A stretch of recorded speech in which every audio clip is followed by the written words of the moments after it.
This is a Film Stories original podcast.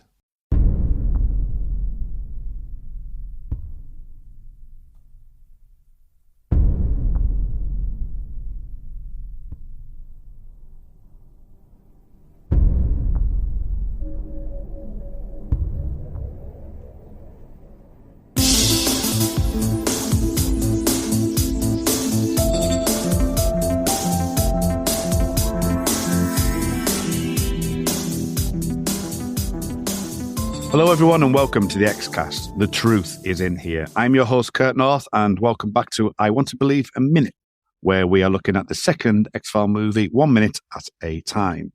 Helping me today to explore minute 71 are returning guests Michael John Petty and Michelle Milbauer, and we are looking at minute 70 to 70 minutes and 59 seconds. In this minute, Scully confronts Father Joe with photographs of the suspects linked to the abductions. Father Joe claims to have had a vision involving a man speaking a foreign language, which matches one of the suspects, and Scully presents a photo of another suspect that Father Joe denies recognizing. Father Joe is in hospital. He's got his lung cancer issue that he's having.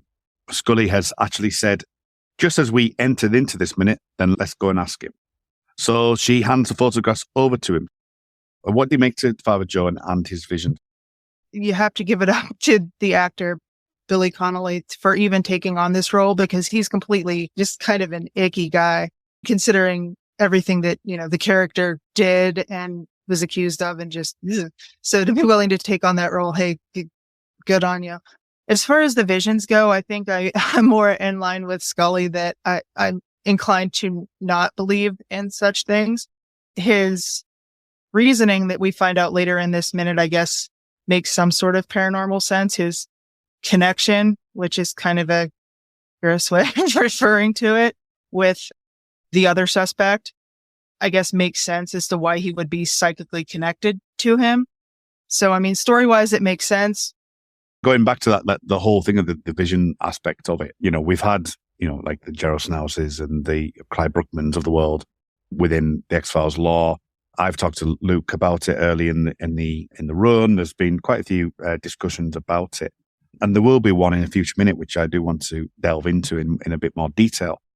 This idea that they kind of, not necessarily hoodwinked, but within the narrative, that they've actually had this vision that isn't connected with the killers as such, and it was, what is connected with the killers, and not the victims, which is an interesting play on the way they do that. Well, I agree with Michelle in that it is easy to be skeptical of something like that in normal everyday, but within the context of the X-Files, anything's possible, right? Yeah. And so I thought it was a very cool way to play on the whole visions from God idea. Normally when people have visions from God, it's about saving somebody specifically, or it's about an apocalyptic event or something like that that's coming, whether it's looking at the biblical narrative or other forms of media.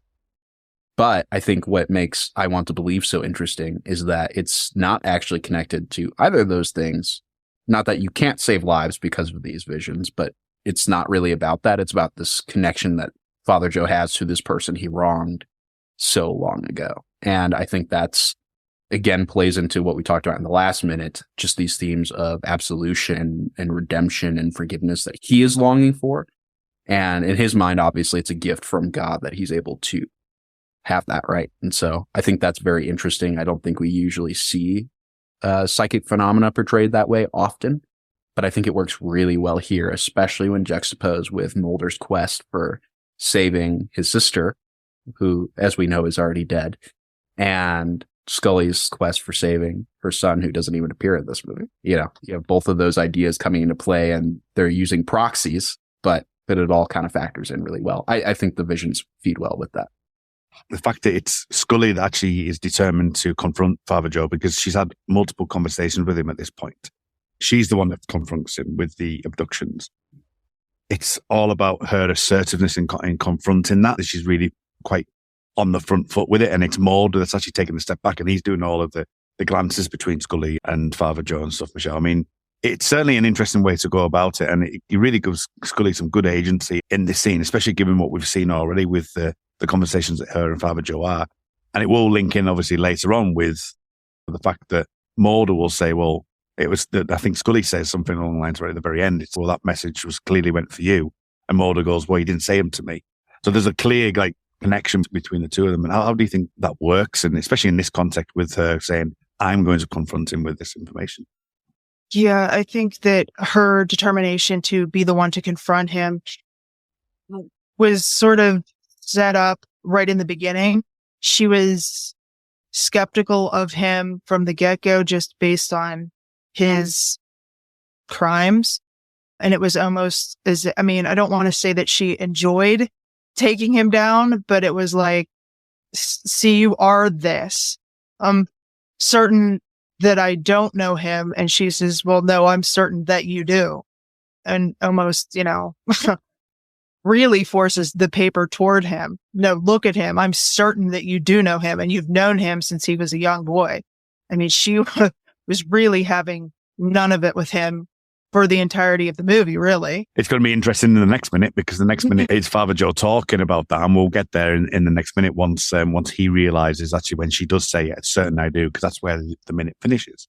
Again, same question to you, to Michael, on that. So what do you make to Scully's assertion and confrontation and assertiveness in this moment? I think it's, again, her struggle with her own faith, right? In Christianity, the whole idea is that anyone can be forgiven of anything if they only repent of said thing and trust in Christ, right? And that's the whole idea behind her faith. And she believes that. But she struggles so much in actually putting that out in practice and accepting that, and wants to continue to push someone like Father Joe back down for his crimes, which of course are heinous, right? They're terrible, and he's paid the penalty for those things. But spiritually speaking, he's still looking for that redemption, and she is just not having it. And she wants God's vengeance to be enacted on him without remembering God's mercy, whether for whatever reason, right? And I think that's a really cool way to explore that idea, because I think for most people, I think even for most Christians, that would be a very hard thing to accept and forgive. And yet that's what the religion teaches. That's what you're supposed to do. And so I think that war within herself is really displayed here very well. Now is probably the good time to wrap up this minute. But before we do, Michael, what do you think to actually making this second film and utilizing this faith and aspect to the film and the direction that they went? And what do you make to the film in general?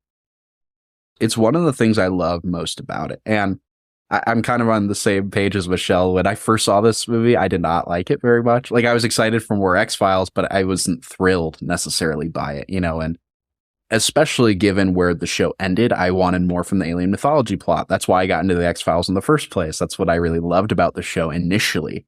And it's only in so many years of rewatching and revisiting from before the time the revival happened to after that I've just gained such an appreciation for a lot of the non-mythology episodes. And this movie is one of them. I actually had to recently revisit it for a piece I wrote for Collider, where I talked about how I Want to Believe is very much Scully's film, in the sense that it really brings out this whole wrestling with her own faith, with her own religion, with her own place in the world.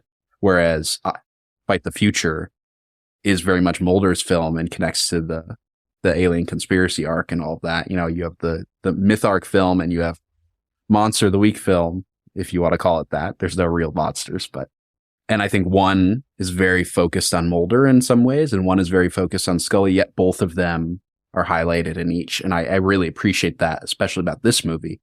It feels very much like a Scully-centric episode, and yet she's not the one in the field most of the time in this film, which I think is a really unique way to do that. So I really like I Want to Believe. I like it a lot more now than I used to. It's very millennium-ish to me. Yeah, it's definitely millennium-ish. Michelle, just on that, because it is really interesting to me that we've got this film, as I say, Fight the Future would be in the action-adventure movie. You say it's more of the mythology and Mulder and aspect of it, especially given that Scully disappears with that B, which we won't talk about. We don't need to go back there. We don't go there. We will talk about Fight the Future in a future minute, though. But there is this kind of interesting thing that they decided to go down the route of episodes that we've had, like we mentioned in the previous minutes, All Souls, for example, that they weren't really classified. Well, they are classified as Monster of the Weeks. I mean, I know that it's obviously the Emily arc in All Souls, but there's an element of intrigue in that, we do have a little bit of like the Beyond the Seas of the world in this one with that Monster of the Week element to it.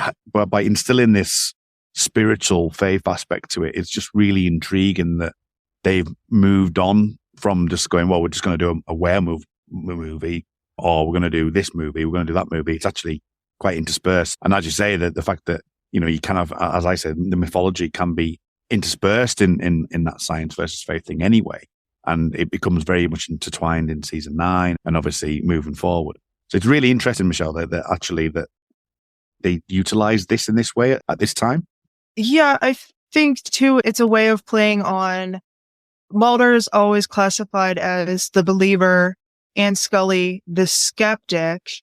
And in this, it's Scully is a believer in the thing that Mulder is the skeptic of, usually. But in this instance, Mulder is believing.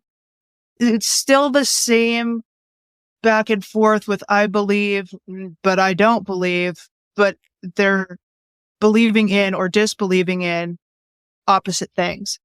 So Mulder is more inclined to believe in the faith-based aspects of it, whereas Scully has shut down to those things in a way in this scene specifically, in the movie generally. It's still believer skeptic, but a form of role reversal, I think, which is an interesting way of doing it. And we've seen that in the past in different episodes. Again, typically with religious-based or faith-based things, Mulder shuts down. But in this instance, he's the believer. She's still the skeptic, but in opposite things. So I think that's an interesting way to look at faith versus science. Yeah, I think going along with that, Mulder's willing to believe up until the point that God is involved. And Exactly. Immediately when he gets to that line, he's like, that's the one thing I'm not willing to cross. Whereas she's fully on board with that idea. It's the rest of the implications that come from that Mulder is willing to believe that she is not. They're at an impasse almost. They're walking the line alongside one another, but neither is willing to cross over. And I think that's what really makes this movie work.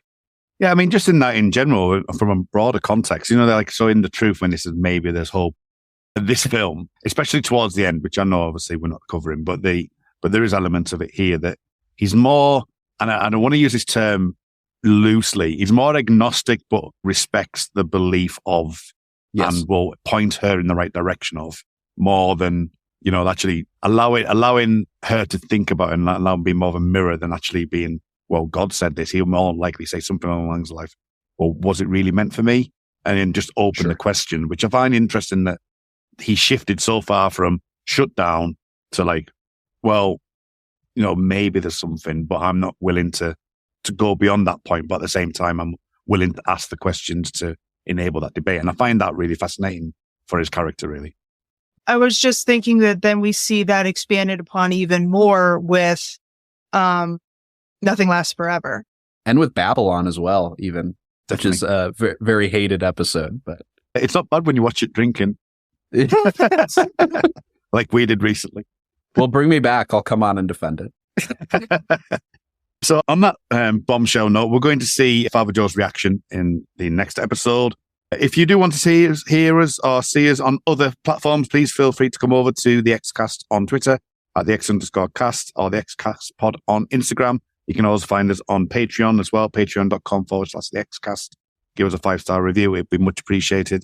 Thank you for your time, both. And we will be back next episode. We're continuing on our journey where we see Father Joe reveal or understand his connection to this case. And we shall do that in the next episode. So until next time, remember, as always, trust no one.